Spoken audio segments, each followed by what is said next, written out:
Good morning. It's October 7th. Hope you're having a good day. Here we go.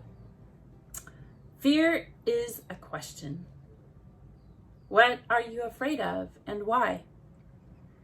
Just as the seed of health is an illness, because illness contains information, our fears are a treasure house of self-knowledge if you explore them.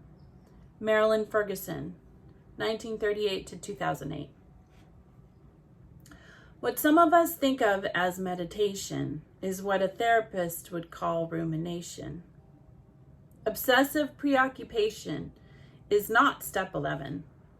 Ruminating could possibly be associated with post-traumatic stress disorder, depression, and/or anxiety. Let's look at this process. Number 1, I feel bad.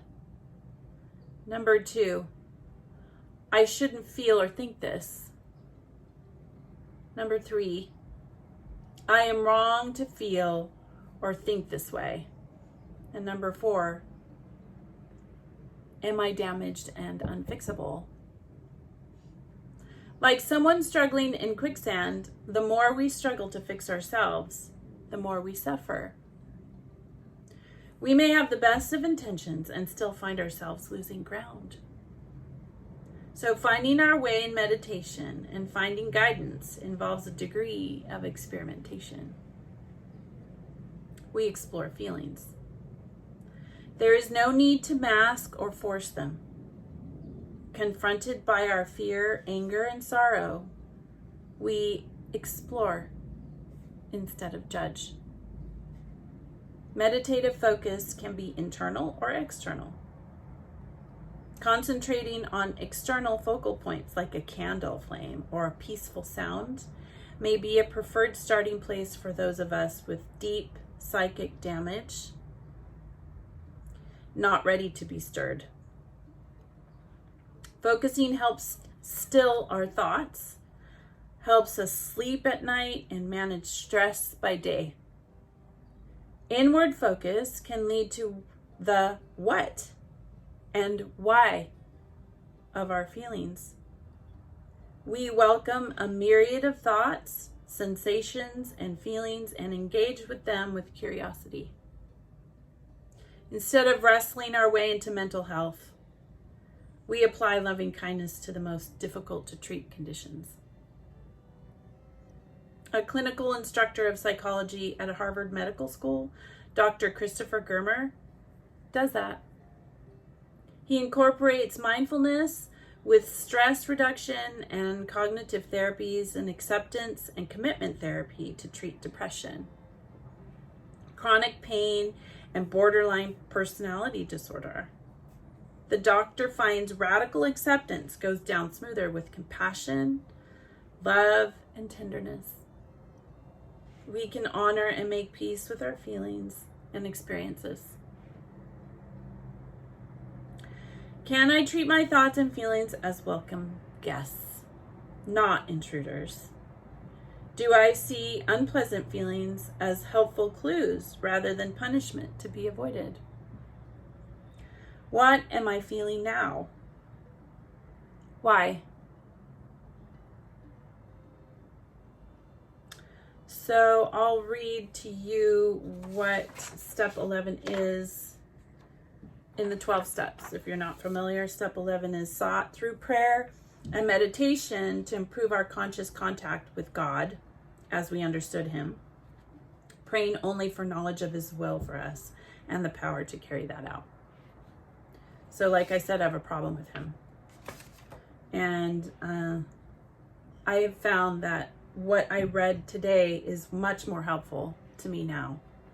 At least I understand how the brain needs to quiet down. Otherwise, if it doesn't, your fears take over, and fears are dangerous. If you don't quiet the brain down, fears will take over. And so meditating has really helped me.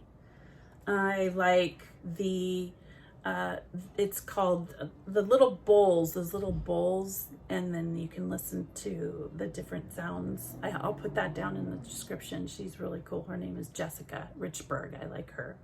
And I just do the sound meditation. And that really helps a lot. Mindfulness and stress reduction for me is walking. So walking around our area, seeing the birds, looking at the beautiful things really helps me understand that I'm here on the earth. None of this stuff that I was told has happened. And so, yeah, we see terrible things, but there's things that can ground me in my viewpoint for the here and now. And I can go way ahead of myself when it comes to fear. So yes, I have to really ground myself in the here and now, the present. And I do that by walking. When it comes to radical acceptance, yes, I'm learning to have compassion, love, and tenderness for myself. There's a lot of things that I wish, you wish it would go away. Do I have depression? I think there are times when I can get depressed, right? I don't see how we couldn't.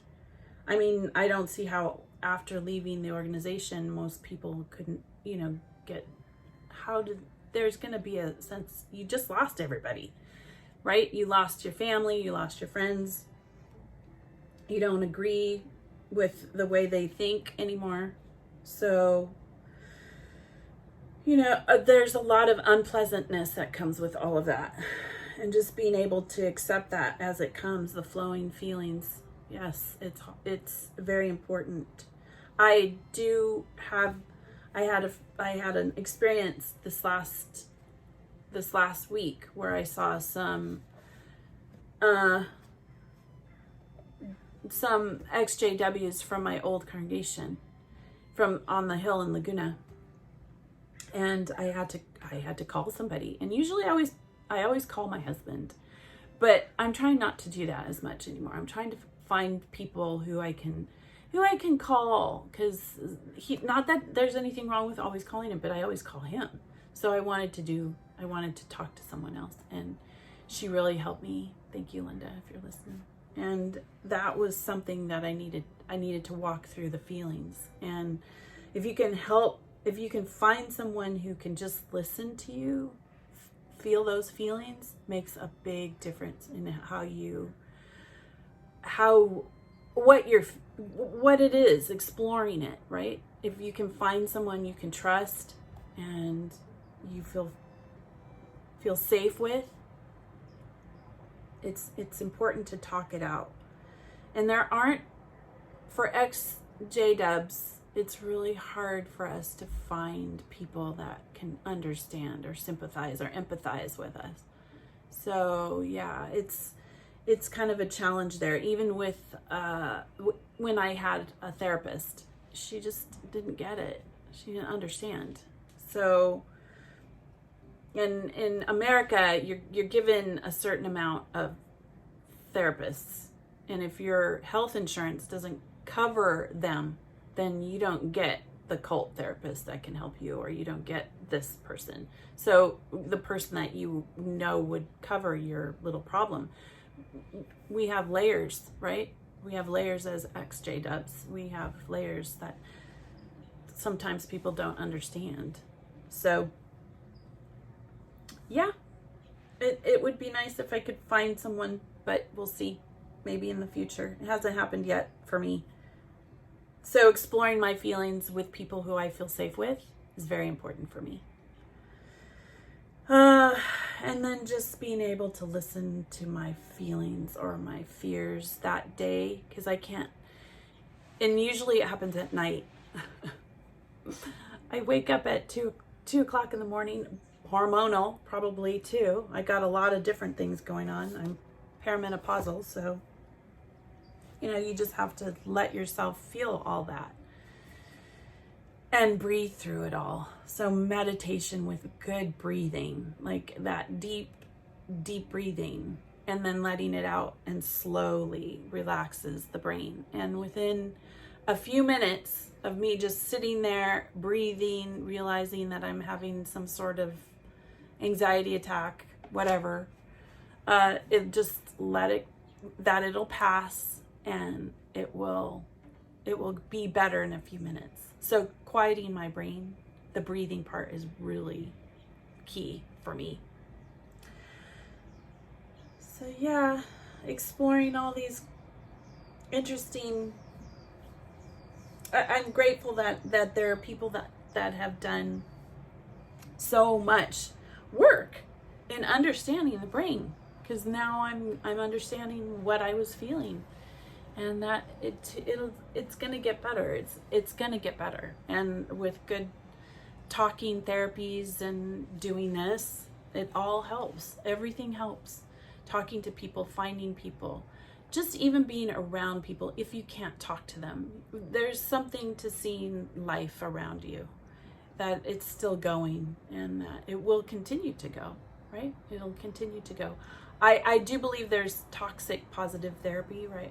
I think sometimes you don't have to be positive all the time, and that's okay, right? I don't always feel happy. I think that comes with being able to unleash, right? Unleash some of the old ways that we have. Praying, for instance. I don't pray. No way. Not anymore. But I do talk to myself. I do positive self-talk. I try, right? You try, and you get around people that have that feeling of goodness around them. They have this aura of positivity, and that helps you. I love food. I love to eat. I love to be around people who like to eat, and you see all the beautiful food. I love the outside world, and the dirt, and the flowers, and the bees. Those things make me happy. So I hope this helps you on your healing journey. Take it one day at a time, and be slow and be gentle with yourself. Be gentle with yourself. That's what I'm learning, to be gentle with myself. It's just so important. All right. Well, I get to go downstairs. I smell good food. My kids are cooking. Hope they give me some. All right. Have a good day, and I'll see you tomorrow. Follow your bliss and be good humans.